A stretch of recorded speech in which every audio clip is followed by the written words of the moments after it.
Greetings and salutations, my dear audience. This is Joe St. Egg Benedictus, just coming to you with a video to walk through this Good News Bible for modern man. As many of you know, the Good News Bible is one of my favorite Bibles. This is by the American Bible Society. And this was a kind gift from my friend Thrift Store Bibles. Encourage you to check out his videos and his channel, as he, like me, likes these old Bibles. Thrift Store Bibles has been sending me a lot of what I call these textbook Bibles, and they're great. They have amazing art, color illustrations, all kinds of amazing things that just really, I don't know, just makes me excited. I mean, you can see by the cover, it's so bright and blinding. So let's just walk through this. As we can see here, that's 1974 is the copyright date for this. Sorry for the shadow. It's just where I am in the house right now. Preface to the Good News Bible. I like the Good News Bible because it was originally the work initially from a Baptist missionary who just really wanted to get the Word of God out to people in South America, I believe, or Southern North America. South America, I don't know. And the American Bible Society picked it up and gathered all kinds of people to help, and it went from an individual translation to a group translation. The thing about the here's an introduction, by the way, to the Gospels. The thing about the Good News Bible is not only is it easy to read, but it's actually a pretty good translation. It doesn't go so far as being a paraphrase like the Message. There is a difference between paraphrase and a translation. A paraphrase just paraphrases the Bible. A translation actually translates the words. And the particular translation of the Good News Bible was done by very high-minded and very intellectual, very smart Greek scholars, especially from an ecumenical, Protestant evangelical point of view. And so when you get this particular translation, again, this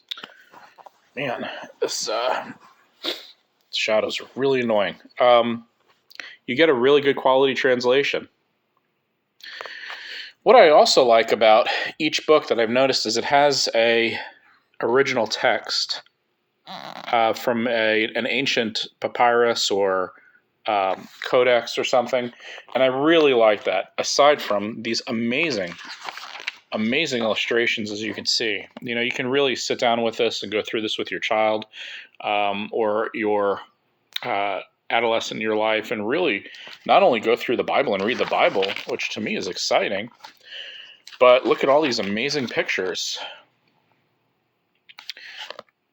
So, I don't know. I think it's really cool. First of all, I want to thank Thrift Store Bibles for going out of his way. With high postage costs these days, things are not easy to send, so thank you again, Scott.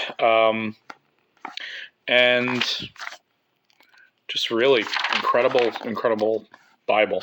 The other thing that I like is you have these margins. You can always write notes if you're taking notes, or if you're teaching a class, or if you're teaching a Bible study. It has the, as you can see, the summaries of the paragraph, and then it also gives you cross references and the Luke parallel and the gospel parallels. I'm going to mark here.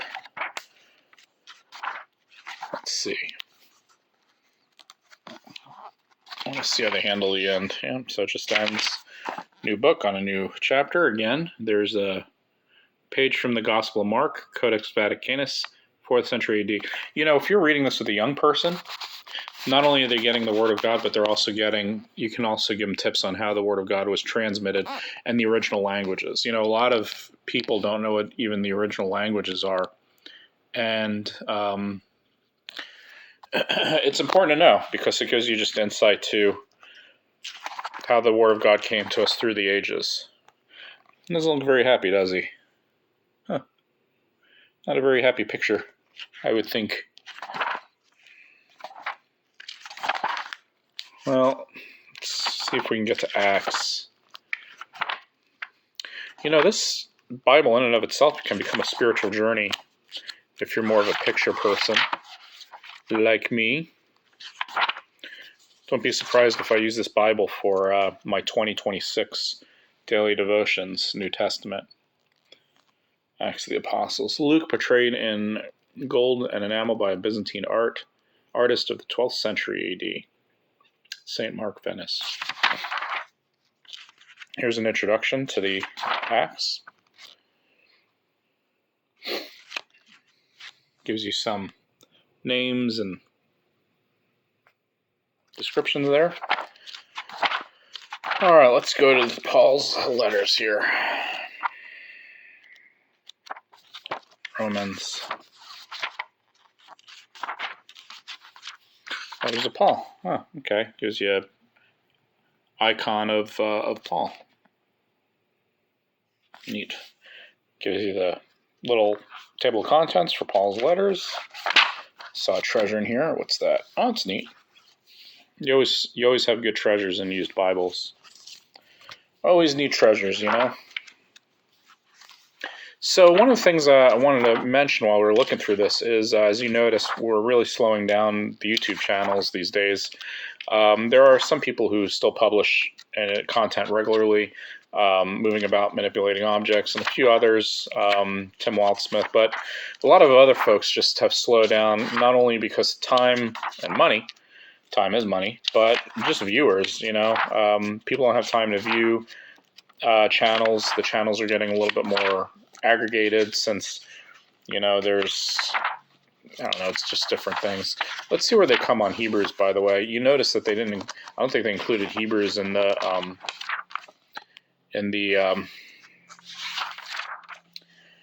table of contents for Paul. So let's see, general letters.